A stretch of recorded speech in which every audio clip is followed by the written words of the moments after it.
nandito yan? Ba't nandito ka? Bakit? Ikaw ba may-ari ng restaurant? Ha? Hindi naman, di ba?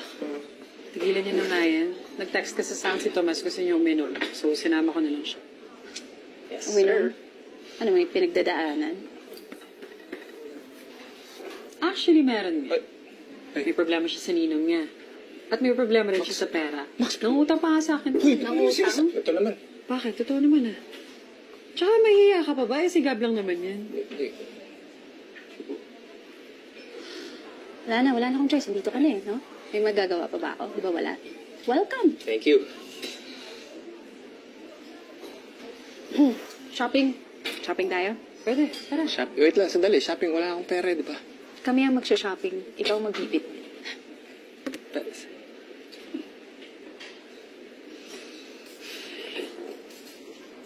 Bitch!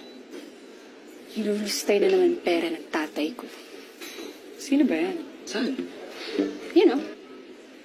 Kiss na tayo. Wait, teka, sandali. Bakit? Ano mo ba yan? Kaibigan mo ba yan? Hindi. Kagalit mo? Ewan mo, sabing nanay mo yan, ha? Lalong hindi. Gusto mo puntahan natin? Hindi, ako na lang pupunta tapos dadaling ko sa'yo. Kasi naman sa nag-window shopping ka dyan, di ba?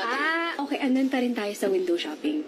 Okay. Akala ko ba tapos na yun? Ba't mo binabalik? Tapos, bakit kanino ko ba natutunan yun? Di ba sa'yo? Sa akin. Pero di ba sabi mo tapos na? Di ba sabi mo, kaysa patingin-tingin ka lang, harapin mo. Tinutulungan na nga kita, bumabawi na nga siya. Bumabawi daw si Gago. Bumabawi or nagpaparinig ka? Ano? Teka. Ano Bawi na nga. usapan niyo? Anong window shopping? Tanong mo si Gago niya. Tanong mo sa pakalamayan yan. Saan mo punta? Uwi.